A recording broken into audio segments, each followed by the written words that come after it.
On July the 17th, 1918, Russia's Tsar Nicholas II, his wife and 5 children, are reported to have been executed.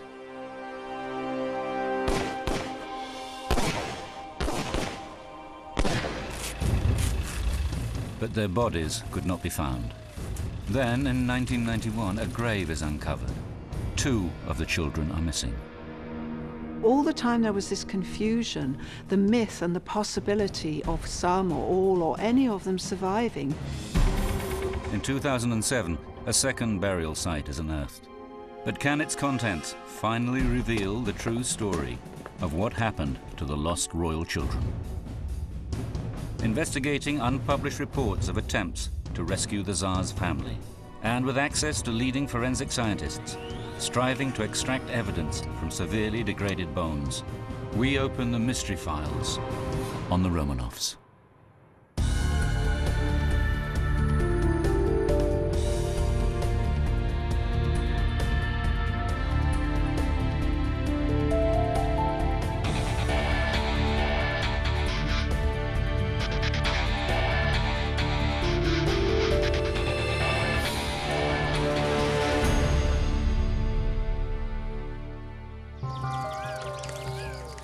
The beginning of the 20th century.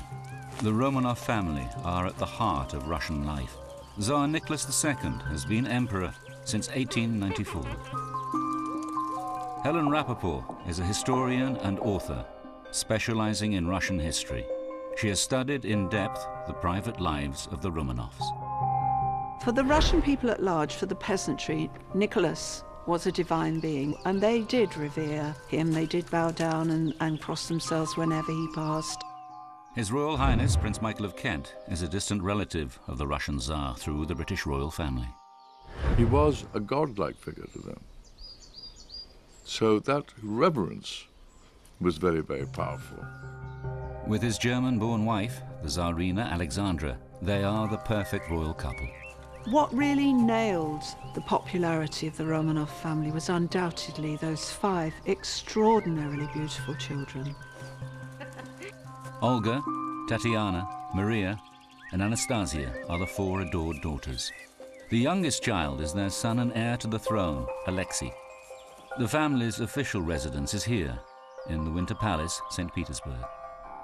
Historian Charlotte Ziepwart has written extensively about the lives of the Romanovs. The Winter Palace is the most extraordinary setting to live in and to grow up in. You have acres of gold leaf and miles of marble around you. But in stark contrast, by 1914, Russia is in turmoil. Germany declares war. And within a year, approximately 1.5 million Russians are killed or wounded. Andrew Cook is a historian specializing in early 20th century British intelligence. Every failing of the Russian war machine is reflected back on the Russian government, which is actually Nicholas. He is now personally seen as being responsible. As the conflict takes its toll, there is starvation in the cities. Despite reports of growing unrest, the Romanovs are shielded from the discontent brewing outside the charmed life of their palace. In February 1917, after 3 years of war, the Romanovs face mounting hostility. Political agitators seize their chance and trigger the Russian Revolution. It was a combination of real, literal hunger for food, but also a desperate, ongoing desire for democratic freedom. Nicholas is forced to step down from the throne. In a way, it comes as a great relief to him. He was never really a man who relished being a ruler. The Romanovs retreat here, to the Alexander Palace, 27 kilometers south of St. Petersburg. As the provisional government takes control of a country in chaos, the family are placed under house arrest for their own protection. There was extreme Republican feeling out on the streets, and the mob, if given half a chance, would have stormed the palace and would have strung Nicholas and Alexandra up. In October 1917, the Bolshevik Party, led by Vladimir Lenin, seized power. The Bolsheviks are a revolutionary, hardline group who are pathologically and passionately against the aristocracy and Nicholas in particular. The Tsar and his family are taken to the Bolshevik stronghold of Ekaterinburg in the Urals, over 1,700 kilometers from their home. Nicholas said, "That's about the last place on earth I would want to go to." He said, "I know people there are very against me." This is the heavily guarded house where the family are held as prisoners, under the control of a hard-line commandant, Yakov Yurovsky. Yurovsky was a dedicated revolutionary. His basic role, apart from overseeing the guards at the house, was to prepare for the need to kill the family.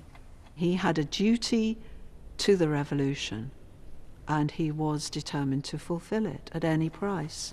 He could sit down and quite happily engage in conversation when he knew full well within a couple of days he was going to go and murder the family. In a testimony given by Yurovsky after the revolution, he states that around 2 a.m., July the 17th, 1918, guards inform the Romanovs they are being moved to the cellar. Yurovsky's men were gathered in a room nearby, priming and checking their weapons.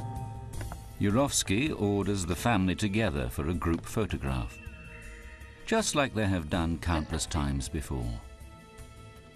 The girls huddle with their mother. The Tsar stands by his son. Their captors line up in front of them. Yurovsky read out a very summary and brief statement that it had been decided that Nicholas must be executed.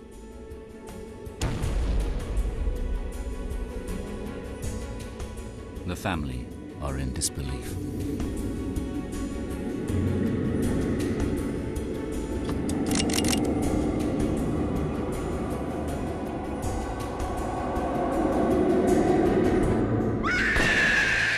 Nicholas was the lucky one. He died instantly, but most of the others did not. They suffered terribly. There was screaming and smoke, and people couldn't see what they were doing. One by one, each of the children are gunned down at point-blank range.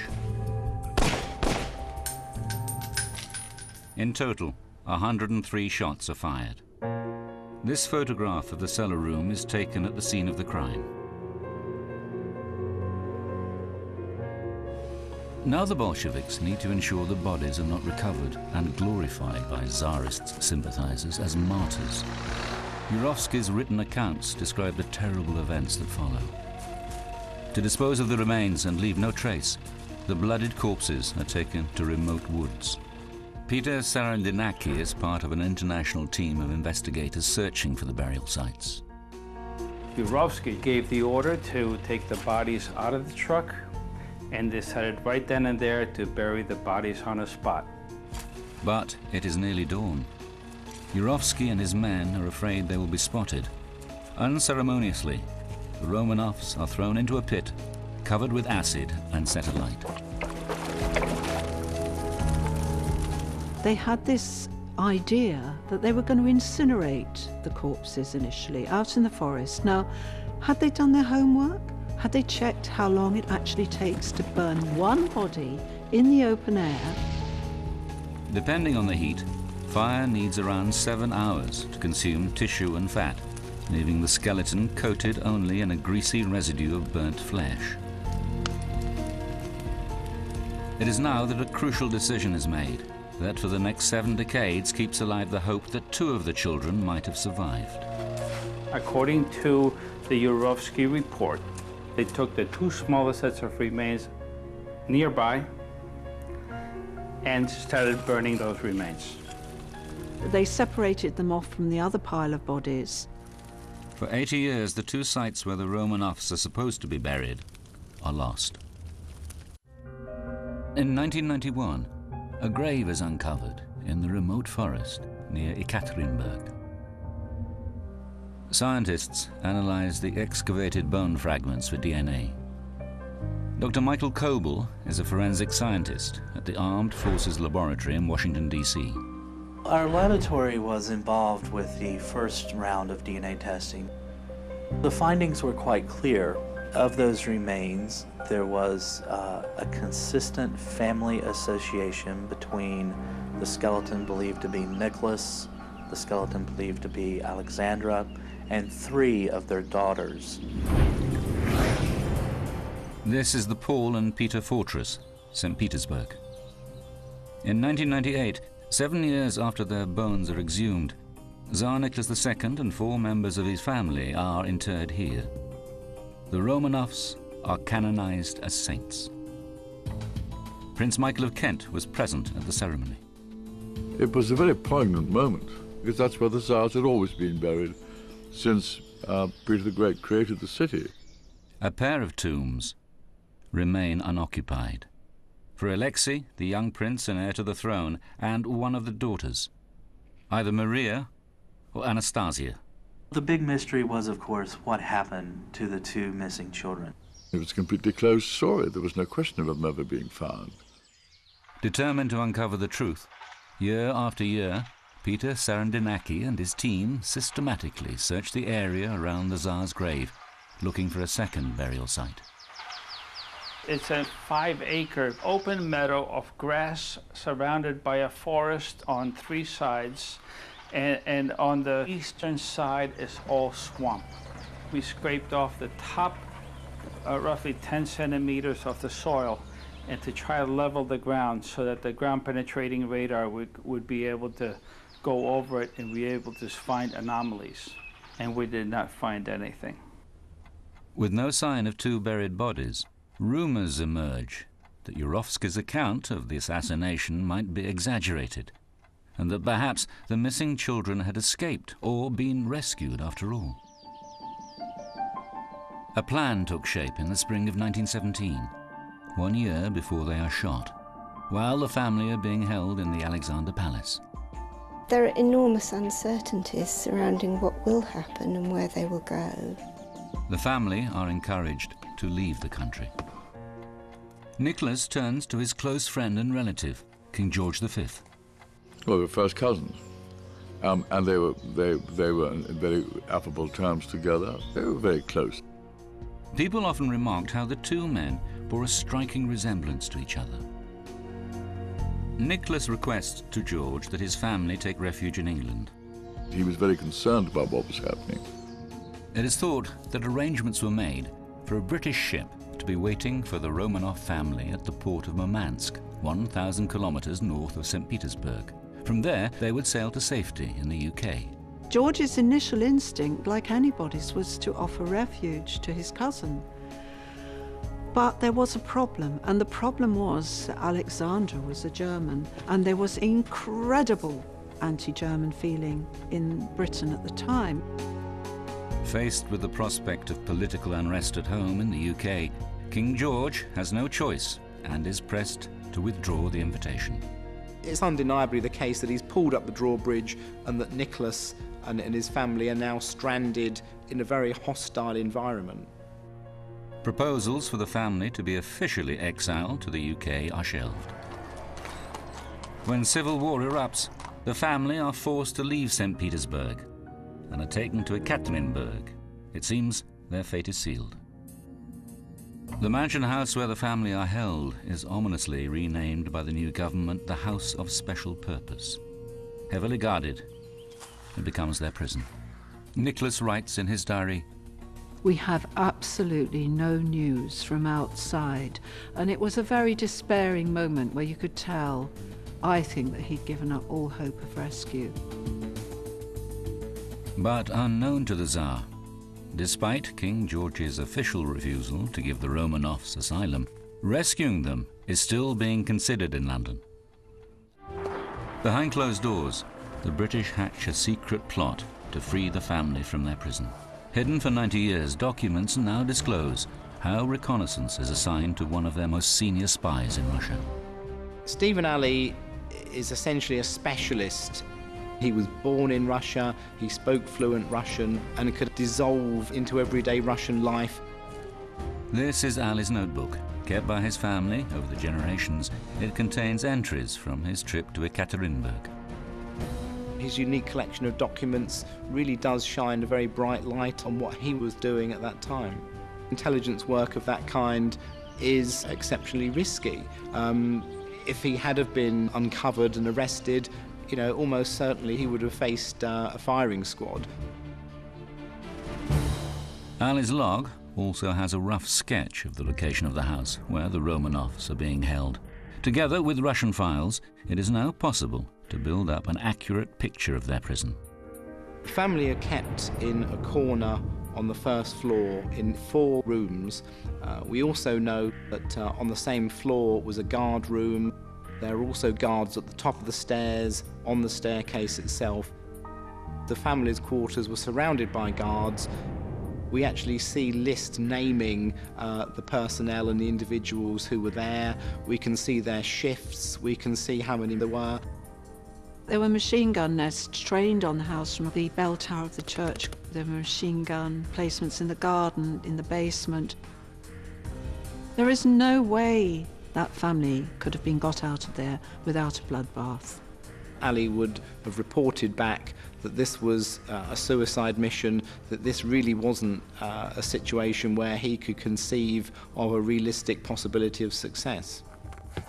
Ali's plan to rescue the Romanovs is never attempted. But when the 5 bodies are identified in 1991, 2 of the children are still unaccounted for. Speculation that they somehow escaped persists. The mystery of their disappearance remains unsolved. All the time there was this confusion, the myth and the possibility of some or all or any of them surviving. Then in June 2007, a second burial site is found, just 60 meters from the first grave. Although these bones had been chopped up and burnt, only 44 small pieces of bone still gave clues. We had 2 people. We had a boy, aged 12 to 15, and we had a girl from 17 to 19. Who the shattered remains belong to can only be found from their DNA. But this time, scientists are faced with an almost insurmountable challenge. Evgeny Rogeyev is a leader in the field of genetic identification. He is invited by Russian officials to try and extract DNA from the newly discovered cache. When we look at the fragments, we were very skeptical. That is a challenge to the geneticists, how to work with very degraded DNA. Most of the fragments were very small, in fact, too small for DNA testing. There were probably only about 10 or so bone fragments that were large enough for DNA testing. DNA is a genetic fingerprint unique to each of us, carrying traits handed down from generation to generation. The first thing we wanted to do was to look at the mitochondrial DNA. The mitochondria are passed only through the maternal line, so mothers give their mitochondria type to their children. When the first grave was discovered in the 1990s, tests identified that DNA was shared between Tsarina Alexandra and 3 daughters, Olga, Tatiana, and one of the youngest daughters, either Maria or Anastasia. If the 2 newly discovered bodies are related, they will share the same DNA. The scientists must painstakingly search the bones for any surviving cells. We scrape away the outer surface of the bone and we crush it up into a powder. And then we use an extraction buffer that then completely dissolves the bone and liberates the DNA. We were quite surprised ourselves that we indeed were able to determine the complete mitochondrial DNA sequences. And what we found was that the leg bone believed to be from a female and the leg bone believed to be from a male both have the same mitochondrial DNA sequence as Alexandra.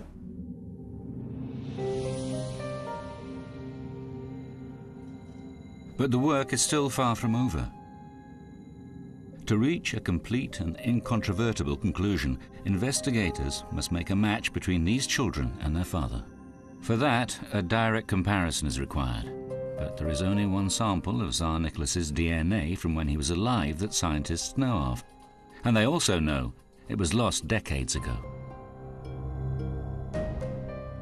On May 1891, during his travel to Osaka in Japan, Nicholas Romanov, then heir to the throne, was attacked. Nicholas was bleeding all over his shirt. He was holding the side of his head with his hand to stop the bleeding. The shirt of the Nicholas II with traces of the blood was stored in State Hermitage Museum in St. Petersburg. Once home to the Romanov family, it now houses a collection of over 3 million artifacts. The museum said, we can't find it. We have no idea where it is. So they do an inventory, and they just so happen to come upon this shirt. It is the crucial piece of evidence. But the shirt is over 100 years old, and DNA in blood degrades over time. Professor Rogayev is the first to examine the fabric. I was very skeptical that it is possible at all to extract the DNA. He was afraid chemical preservation, heat or humidity could have destroyed the DNA. We were very surprised. We extracted DNA of great quality. Stored in a drawer wrapped in paper, Nicholas's genetic imprint survived to tell its story. And when we compared these genetic profiles from the blood stains and from the bone specimens, we found perfect match. It was 4 trillion times more likely that these two children are children of Nicholas and Alexandra than if they were just 2 random people in the population. Everybody in the room started crying. It was a very emotional time because now we have definitive proof that these are the missing children and that this, nearly 90-year-old mystery is now solved. None of us, whether we're Romanovs or anybody else, I don't think, has any doubt, because the DNA tests are definitive. In February 2009, after 2 years of forensic investigations, scientists confirmed that the remains of the 2 missing Romanov children have been identified. Proof of their execution dispels the last hope that any of them survive. Only now can the reality of their cruel end be fully understood. I think that it's one of the most shocking things that has happened, certainly in the last 100 years. To them, it was political. To us, it was not. It was just murder. A brutal, bloody murder. The fates conspired against the Romanovs. Now, a century later, the last of Russia's ruling dynasty can finally be laid to rest.